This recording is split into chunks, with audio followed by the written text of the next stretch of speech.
சமீபத்தில் ஒரு பேட்டியில் நீங்கள் பேசும்போது சொன்னீங்க, அரசியலுக்கு யார் வேணாலும் வரலாம்.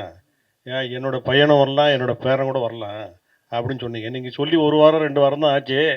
அதுக்குள்ளே தனுஷ் வந்து கொடி அறிமுகப்படுத்திட்டாரு. அப்போது அதுக்கு அர்த்தம் என்ன? அவர் கன்ஃபார்மாக வர்றாரா என்னன்னு சொல்லுங்கள் சார். அது அவரை தான் கேட்கணும். சார் கொஞ்சம் மைக் பக்கத்தில் அது அவரைத்தான் கேட்கணும். தெரியாதுங்க எனக்கு. இது நம்ம வந்து லவ் அதை பற்றி கேளுங்க. என் லவ் பற்றி கேளுங்க சொல்கிறேன். என் பொண்டாட்டிக்கு எனக்கு இருக்கிற லவ் பற்றி கேளுங்க சொல்கிறேன். தெரியுமா? உங்களுக்கு தெரியாமல் இருக்குமா? என்ன தான் இருக்கும். மேடையில் இருக்கிறவங்களுக்கெல்லாம் வணக்கம். மீடியா பீப்புள் எல்லாருக்கும் வணக்கம். ஏன்னா நீங்கள் தான் அந்த படத்தை ஓட வைக்க போகிறீங்க. உங்களுக்கு தான் நன்றியோட வணக்கம் சொல்லணும். இந்த மேடை நீங்கள் எத்தனையோ விழாக்கள் பார்த்துருப்பீங்க. சில நாள் இங்கேயே கூட படுத்திருந்துருப்பீங்க.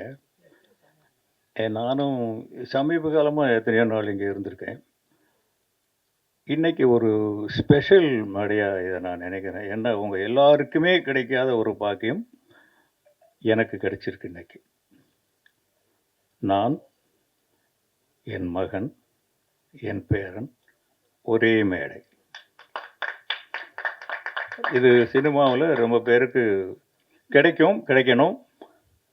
ஆனால் இன்னைக்கு எனக்கு கிடைச்சிருக்கு. இது வந்து அவ்வளவு சாதாரணமாக இந்த இடத்துல வந்து டக்குன்னு கூப்பிட்டு உட்கார வச்சுட்டாங்க. ஆனால் இந்த இடத்துக்கு வர்றதுக்கு நாங்கள் பட்ட கஷ்டங்கள், நாங்கள் இழந்த இழப்புகள், மேக்ஸிமம் தனஞ்சயனுக்கு எல்லாமே தெரியும். அவ்வளவு கஷ்டப்பட்டிருக்கோம். சும்மா வந்து இந்த இடத்துல டக்குன்னு நிற்க முடியாது. அதுக்கு உங்களுடைய சப்போர்ட் ரொம்ப முக்கியமான காரணம். என் முதல் படத்தில் என் ராசாவின் மனச்சிலையிலிருந்து உங்கள் ட்ராவல் என் கூட இருந்துக்கிட்டே இருக்குது. இல்லை ரொம்ப பேர் என் கூட பயணப்பட்டிருப்பாங்க. இருந்தாலும் இன்றைக்கி இந்த மேடை ரொம்ப ஸ்பெஷலாக அமைஞ்சதுக்கு தனஞ்சயனுக்கு ஒரு ரொம்ப நன்றி. தயாரிப்பாளர் தினேஷ்ராஜ், இந்த பேர்களை இப்போ தான் காதில் வந்ததுனால கொஞ்சம் இயக்குனர் மகேஷ் அவருக்கு ஒரு தேங்க்ஸ். இது எல்லாத்தையும் விட இதுக்கு ஒரு காரணமாக இருந்த பவிஷுக்கும் ஒரு தேங்க்ஸ் சொல்லித்தான் ஆகணும். இல்லாட்டி அவன் இல்லைன்னா நான் இங்கே ஏன் வரப்போகிறேன். வனிதாவுக்கு ரொம்ப தேங்க்ஸ். அவங்க வந்து பிரியாணி கொடுத்தாங்கன்னு சொன்னாங்க. நமக்கு இன்னும் வரல. இது அதுக்கு பதில் இந்த எனக்கு ஆந்திராவில் ஊறுகாய் கொடுத்திய நேற்று. அந்த பொண்ணு அவங்க பேர் என்ன? நாகதுர்கா. அருமையான பேருமா, சூப்பர் நேம். நல்லா பண்ணியிருக்கீங்க. அங்கே 2 பேரும் ஒரு இளமையின் துள்ளல். லவ். முந்தா நாள் இதை பற்றி தெலுங்கில் போய் தப்பாக அங்கே பேசினோம். இன்னைக்கு இங்கே வந்து லவ்வுன்னு சொல்லிட்டு இருக்கிறோம். நிஜமாக படம் பார்த்து தான் இந்த படம் எப்படி இருக்குன்னு தெரிஞ்சுக்கணுங்கிற அவசியமே கிடையாது.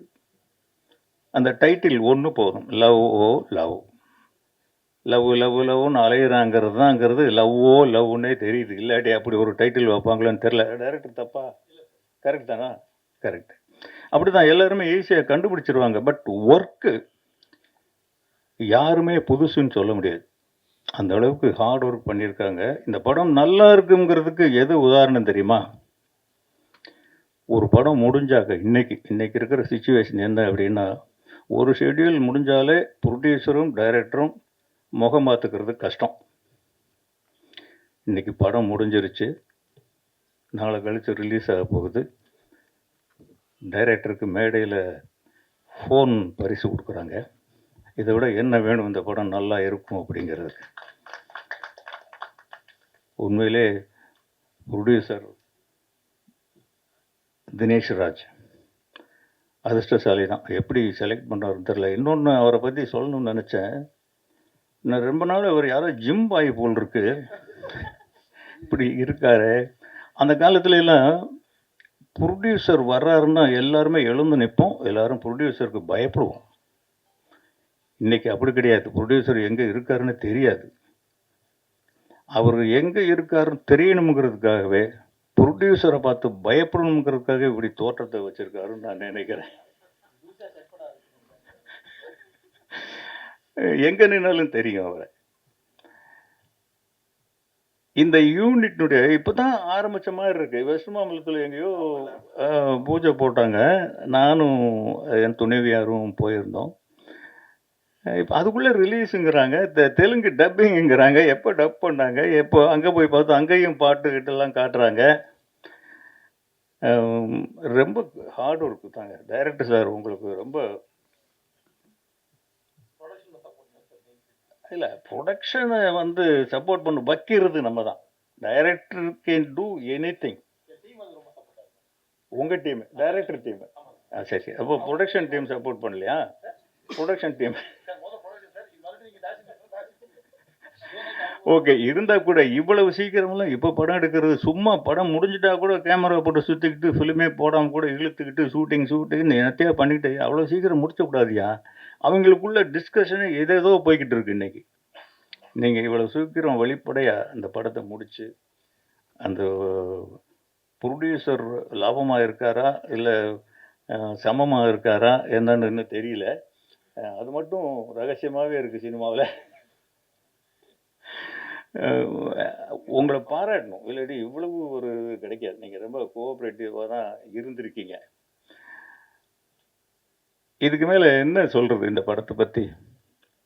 பாட்டுகள் அருமையாக இருக்குது. ஒரு 3 தடவை 4 தடவை பார்த்துட்டோம். கமலா தியேட்டரில் ஒரு தடவை, ஹைதராபாத்தில் ஒரு தடவை, இங்கே ஒரு தடவை. 3 தடவையும் போர் அடிக்காமல் இருக்குது. ரொம்ப நல்லா இருக்குது. அந்த பீட்ஸ், இளமையும் துள்ளலும் உற்சாகமும் பருவமும் காதலும், இது யாருக்குங்க பிடிக்காது? எல்லாருக்குமே பிடிக்கும். எல்லாரும் வெற்றி அடையணும். இதில் இன்னும் முக்கியமாக சொல்லணும்னா செல்வராகவன் அவரை பற்றி ஒரு வார்த்தை சொல்லணும். அவர் போயிட்டார். அவர் இருந்தால் கொஞ்சம் சொல்கிறதுக்கு பயந்துக்கிட்டே இருந்திருப்பேன். இப்போ சொல்லலாம். இங்கே 3 பேர் இன்றைக்கி இங்கே உட்காந்துருக்கோம்னா இதில் செல்வராகவன் தான் சினிமா பிடிச்சு வந்தவர். தனுஷுக்கு சினிமா பிடிக்காது. 5-6 படம் பண்ணுற வரைக்கும் அவருக்கு சினிமா பிடிக்காது. என்னை விட்டுருங்கப்பா நான் போயிடுறேன், என்னை விட்டுருங்கப்பா நான் போயிடுறேன்னு தான் வருவார். நான் துள்ளுவது இளமையை கூட்டிகிட்டு போகும்போதெல்லாம் ஷார்ட்டில் வந்து அழுதுகிட்டே தான் நடிப்பார் அவர். செல்வராகவன் படிக்கும்போதே அவர் ரொம்ப பெரிய படிப்பாளிங்க. இன்னும் சொல்ல போனால் எங்கள் வீட்டிலேயே அவர் தான் அதிகம் படிப்பாளி. இல்லைப்பா, அவர் தானே, மாமா தானே அதிகம் படித்தவர். Medalist, BE mechanical engineer. அவர் என்ன பண்ணார், செகண்ட் இயர் படிக்கும்போதே நான் என்ன ஒரு வீட்டில் ஒரு கொள்கை வச்சுருந்தேன்னா, அப்பாடி சினிமாவுக்கு யாருமே நம்ம பிள்ளைங்க வந்துடக்கூடாது அப்படின்னு. சார் நான் கொஞ்சம் அதிகமாக பேசணும், நிறைய பேசவா? டைம் இருக்குது. நம்ம பிள்ளைங்க சினிமாவுக்கு வந்துடக்கூடாதுடா சாமின்னு சொல்லிட்டு அவங்கள ப்ரிவியூ ஷோவுக்கு கூட கூப்பிட்டு போக மாட்டேன். அவ்வளோ ஸ்ட்ரிக்ட்டு. இப்படி இருக்கிறப்போ அவர் செகண்ட் இயர் படிக்கும்போது ஒரு நாள் அப்படியே ஹைன்னு வந்தார். அப்படியே அந்த புக்கை தூக்கி அப்படியே ஸ்டைலாக விட்டு எறிஞ்சார். அப்படியே உட்காந்துட்டார். அப்பா நோ காலேஜ். என்னடா செகண்ட் இயர் தானே போயிருக்க? இல்லைப்பா நோ காலேஜ். அப்புறம் ஆனால் பக்குங்குது. ஏன்னா அந்த என்ஜினியர் ஷீட் வாங்கிறதுக்கு நான் பட்ட கஷ்டத்தை விட அவங்க அம்மா விஜயலட்சுமி பட்ட கஷ்டம் இருக்க. அவ்வளோ கஷ்டப்பட்டு அந்த சீட்டு வாங்கணும். அப்பா நீ என்னடா சொல்கிற? இல்லைப்பா சினிமா தான். அப்போ எனக்கு டக்குன்னு கோவம் வரல. நான் ரொம்ப எமோஷ்னல் பர்சன். நான் கோவம் உடனே வந்துடும். கோவப்படாமல் சடன்னாக யோசிக்கிறேன், என்னடா செய்கிறது, படிப்பு போயிடுமேன்ட்டு. தம்பி,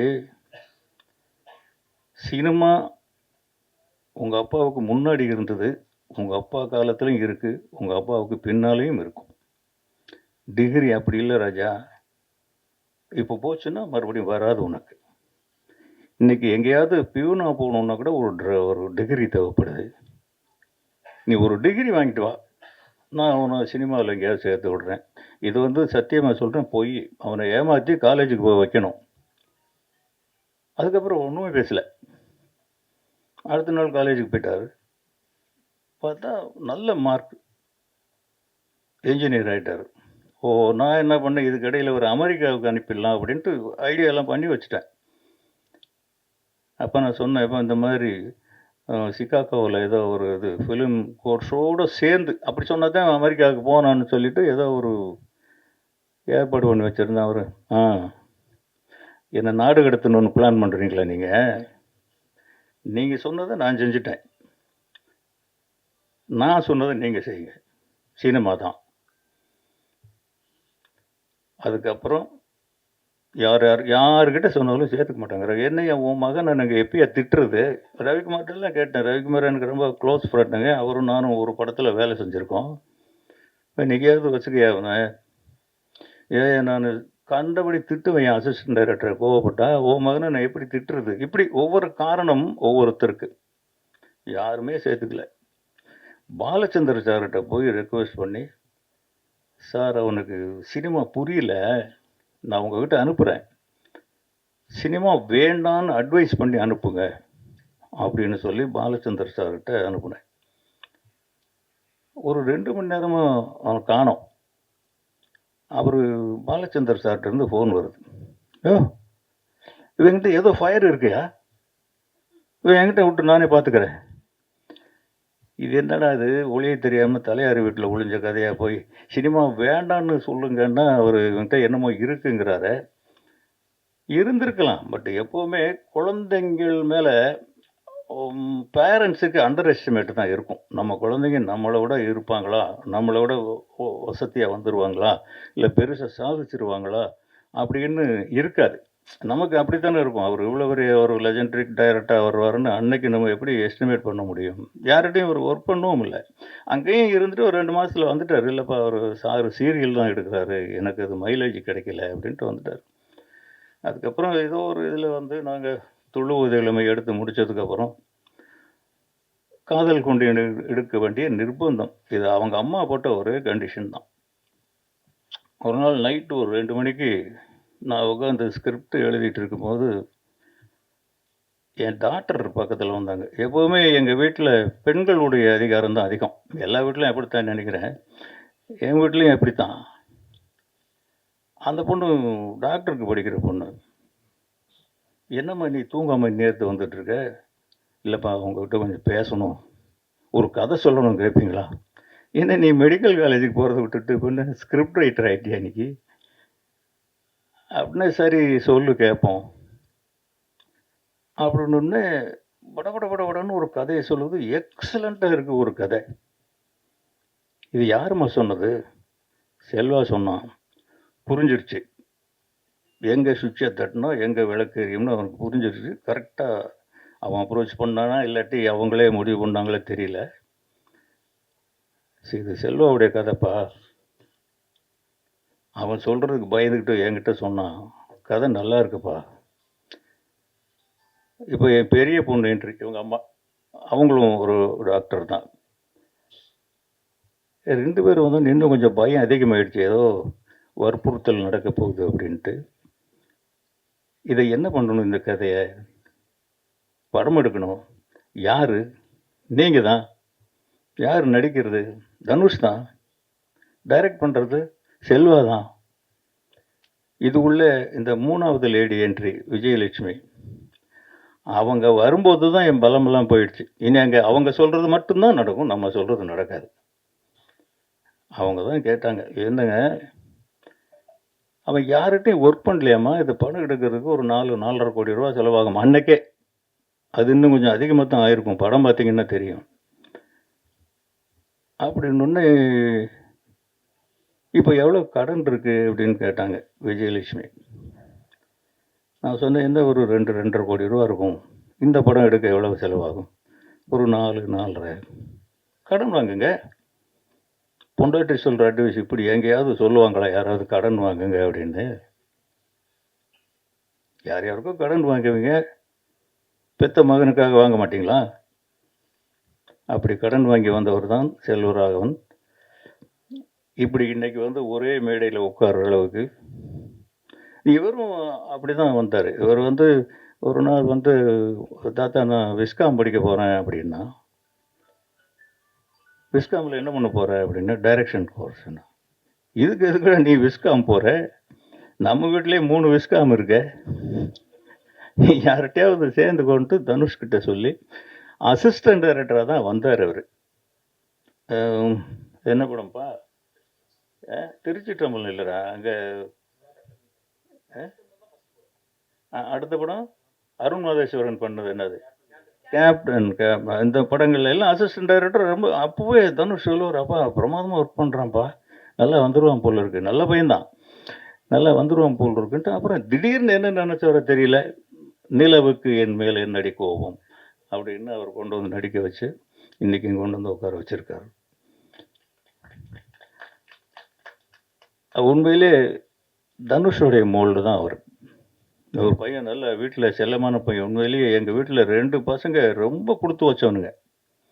செல்வராகவன் முதல் பையன், அவங்க அம்மாவுக்கு உயிர், மற்றவங்களும் அதுக்கப்புறம் தான்.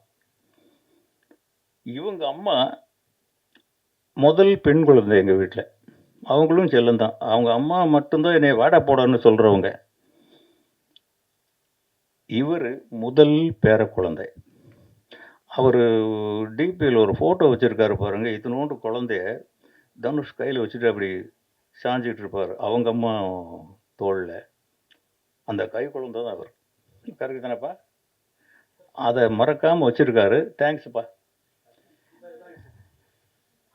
இது என்ன, அந்த ஃபோட்டோவே இங்கே இருக்குது போல இருக்குது. இதை இப்படி காமிச்சா என்ன தெரியும்? இதை மறக்காமல் வச்சுருக்காரு. இந்த குழந்தை தான் இங்கே ஒரு இந்த துண்டில் போட்டு, இதில் அப்போலோ ஹாஸ்பிட்டலில் எங்கேயோ நினைக்கிறேன், விஜய் ஹாஸ்பிட்டலு, அங்கே வந்து அந்த துண்டில் இருக்கிற குழந்தை அவர் நம்ப முடியுதா ஏதாவது? எனக்கு எப்படி இருக்கும்னு பாருங்க இந்த ஸ்டேஜ். என் நிலைமையில் நீங்கள்லாம் இருந்தால் எப்படி இருக்கும்? நான் ஒரு தான் போராடி வந்தேன். போராடம்னா சாதாரண போராட்டம். எனக்குமே சினிமா பிடிக்காது. இந்த சினிமா தான் துரத்தி என்னை பிடிச்சி கொண்டு வந்து ஒரு இயக்குனராக உட்கார வச்சது. சினிமா தனக்கு வேண்டிய கலைஞர்களை தானே தேர்ந்தெடுத்து கொள்ளும் வல்லமை படைத்தது. நீ விலகி போனாலும் உன்னை விடாது, நீ விரும்பி போனாலும் உனக்கு கிடைக்காது. நம்மளோட கெட்டிக்காரன், நம்மளோட ஞானிகள் எத்தனையோ பாரதி ராஜாக்கள், பாக்ய ராஜாக்கள் இனி கோடம்பாக்கத்தில் சுற்றிக்கிட்டே தான் இருக்காங்க. இது அதிர்ஷ்டமா உழைப்பா தெரியாது. பட் என்னுடைய இந்த இடத்துல வந்து நிற்கிறது காரணம் என்னுடைய உழைப்பு, டிசிப்ளின். இன்னைக்கு வரைக்கும் நான் அதிலிருந்து மாறவே இல்லை. இந்த படத்தில் எல்லாருமே அப்படி தான் வேலை செஞ்சுருக்காங்க. ஒவ்வொருத்தர் உழைப்பும் நல்லா தெரியுது ஃப்ரேமில். எந்த ஃப்ரேம்லையுமே யாருமே கொஞ்சம் அப்படி இப்படி இருந்த மாதிரி தெரியல. அவ்வளவு நல்லா இருக்குது படம், நல்லா இருக்குன்னு எல்லார் வாயிலிருந்து வருது. ஹைதராபாத்லேயும் சொல்கிறாங்க, கொஞ்சம் பார்த்துட்டு நல்லா வரணும், அதுக்கு நீங்களாம் ரொம்ப சப்போர்ட் பண்ணணும். உங்களுக்கு தான் மறுபடியும் தேங்க்ஸ் சொல்லணும். ரொம்ப தேங்க்ஸு, நன்றி. உங்களுக்கு நான் காமிச்சிடுறேன் சார். சாரி சார், நேற்றே கூப்பிட்டுருக்கலாம். இல்லை, இருந்தாலும் இந்த ஃபோன் எனக்கு ஒன்று கொடுக்கல அப்படிங்கிறது நான் அவ்வளோ கூட செய்யலையா சினிமாவில்? சக்ஸஸ் ஆன உடனே உங்களுக்கு தான் சார் ஃபர்ஸ்ட். சரி, கேரண்டி சார். நான் சக்ஸஸ் ஆன உடனே வா சார், எங்கள் படம் சார்.